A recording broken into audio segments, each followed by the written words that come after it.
Tattoo করা এটা মারাত্মক ধরনের অন্যায়। তারপরেও সাইদুর রহমান ভাইয়ের বদলে যাওয়ার একটা গল্প আছে।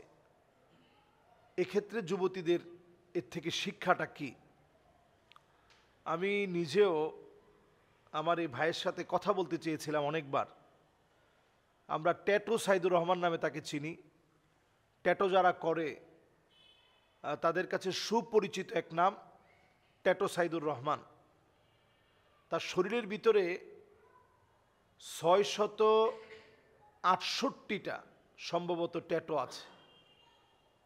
আমি যতটুকুন দেখেছি বাংলাদেশে বেশ কয়েকজন এই ট্যাটু করে, এর মধ্যে সে একজন, আরও একজন আছে, তার নামটা এই মুহূর্তে আমার মনে নেই।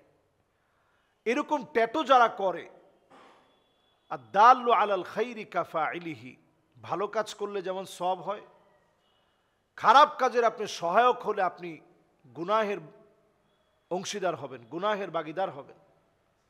তো বড় আশ্চর্য বিষয় যে ভাইটার ঠোঁটের নিচেও ট্যাটু করা আছে। 668টা ট্যাটু মানে সাধারণ কথা না।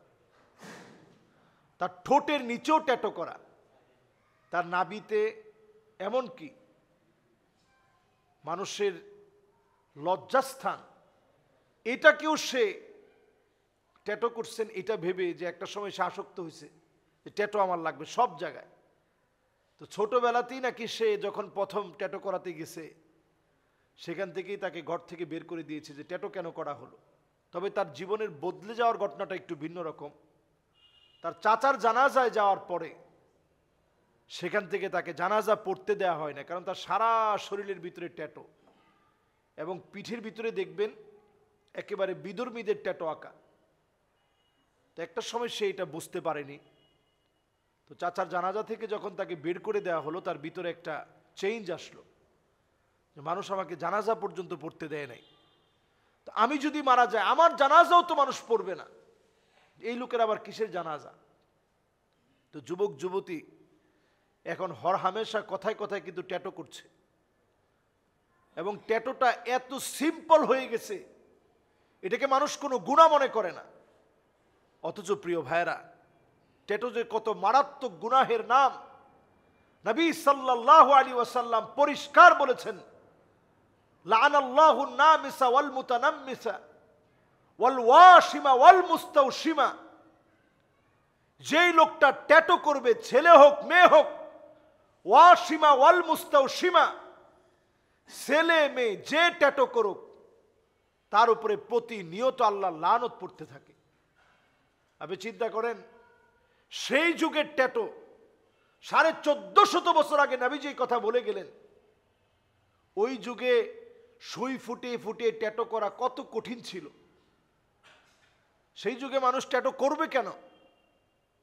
কিন্তু আজকের জামানাতে যখন ট্যাটুর মেশিন আবিষ্কার হয়ে গেছে, খুব অল্পতে একেবারে স্থায়ী ট্যাটু করা যায়, আপনি তেমন ব্যথা পান না, টের পান না।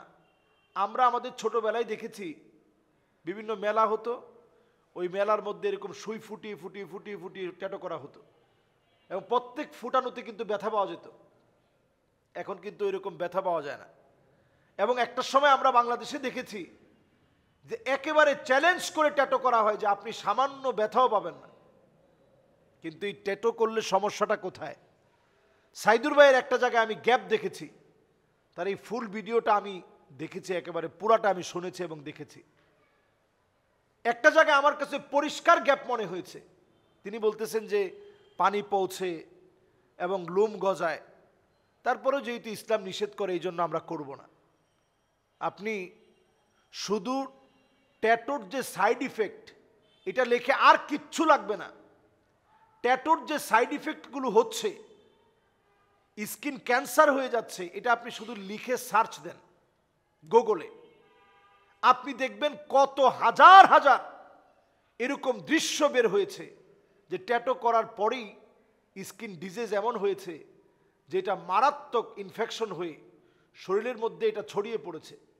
এবং উনি নিজেও বলছেন যে উনি ছোটবেলায় ট্যাটু করার পরে ওনার চামড়া ভুলবশত ট্যাটুর ভিতরে ইনফেকশন হয়ে পরে এটা ছড়িয়ে পড়েছে, চামড়াটা ওই দিক দিয়ে পুড়ে গিয়েছিল, পরে উনি অন্য ট্যাটু করে এটাকে মিলিয়ে নিয়েছেন। তা আমি পরিষ্কারভাবে বলি, এই ট্যাটু এমনি ইসলামে নিষেধ করা হয়নি। হুসনু ইসলামিল মারই তারকুহু মা লা ইয়ানিহ, ইসলামের একটা সৌন্দর্য হচ্ছে অনর্থক কাজ ইসলাম বর্জন করবে। তা আপনি এই সুন্দর দেহের ভিতরে আপনি কেন ট্যাটু করবেন? আমরা দেখেছি যে কানটাকে মানুষ ফুটিয়ে ফেলতেছে, একবারে কানটা বিরাট করে ছিদ্র করে ফেলছে, বিড়ালের আকার ধারণ করার জন্যে লক্ষ লক্ষ মার্কিন ডলার খরচ করে, বাংলাদেশের লক্ষ লক্ষ টাকা না, মার্কিন ডলার খরচ করে সার্জারি করে ঠোঁটটাকে বিড়ালের মতো করে কেটে ফেলছে। ঠোঁটকে বিড়ালের মতো করে কেটে ফেলে এরপরে সেই বিড়ালের মতো করে খাওয়া দাওয়া করতে পছন্দ করে। আমরা অনেককে দেখছি যে বাঘ সাজার জন্যে লক্ষ লক্ষ টাকা খরচ করে সার্জারি করে, ডলার খরচ করে বাঘের মতো এখানে লোম লাগিয়েছে, বাঘের মতো দাঁতগুলাকে একেবারে ধারালো করেছে, চোখা করে ফেলেছে।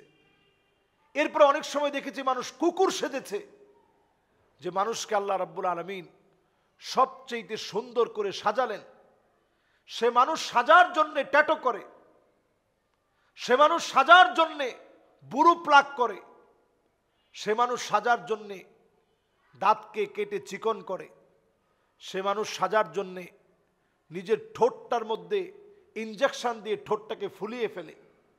আহারে, মানুষের রুচি আজকে কোথায় চলে যাচ্ছে! মুতাফাল্লিজাত, মানুষ পরচুলা লাগায়, ওয়াসিলা ওয়াল মুস্তাওসিলা, নানাভাবে এই হারাম কাজগুলো আমাদের সমাজের ভিতরে হচ্ছে।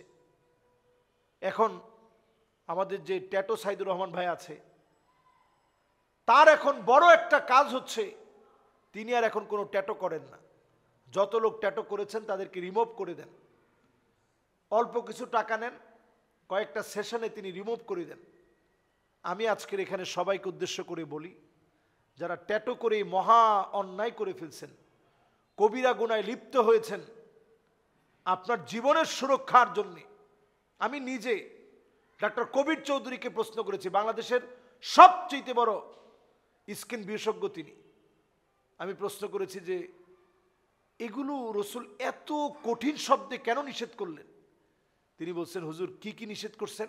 আমি বলছি, বুরু প্লাক করা, ট্যাটু করা, তারপরে দাঁতকে কেটে চিকন করা, অথবা ঠোঁটের মধ্যে ইনজেকশন দিয়ে ঠোঁটটাকে ফুলিয়ে ফেলা, এগুলো রসুল খুব কড়া ভাষায় নিষেধ করেছেন। তো তিনি বললেন, এই নিষেধ করার পিছনের অন্যতম কারণ হচ্ছে এই প্রত্যেকটা কারণ, এই যে বুরু প্লাক করবেন, এই চুলগুলো অনেক নিচ থেকে, গভীর থেকে এই চুলগুলো আল্লাহ তাআলা দিয়েছেন। আপনি যখন মাথাটা টান দিয়ে ভেঙে ফেলবেন, টান দিয়ে ভেঙে ফেলবেন, টান দিয়ে ভেঙে ফেলবেন, একটা সময় স্কিন ডিজিজ হতে হতে ক্যান্সারের দিকে যেতে পারে। ট্যাটুটা একেবারে সেম টু সেম। এরকম প্রত্যেকটা ইস্যু যেগুলো ইসলাম নিষেধ করেছেন, এমনি নিষেধ করেন নাই।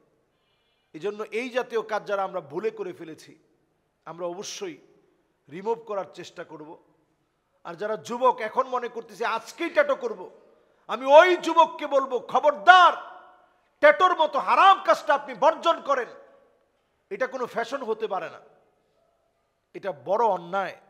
এই হারাম অন্যায় থেকে আমরা প্রত্যেকে বেঁচে থাকি। আল্লাহ আমাদেরকে তৌফিক দান করুক। আসসালামু আলাইকুম ওয়া রাহমাতুল্লাহি ওয়া বারাকাতুহু।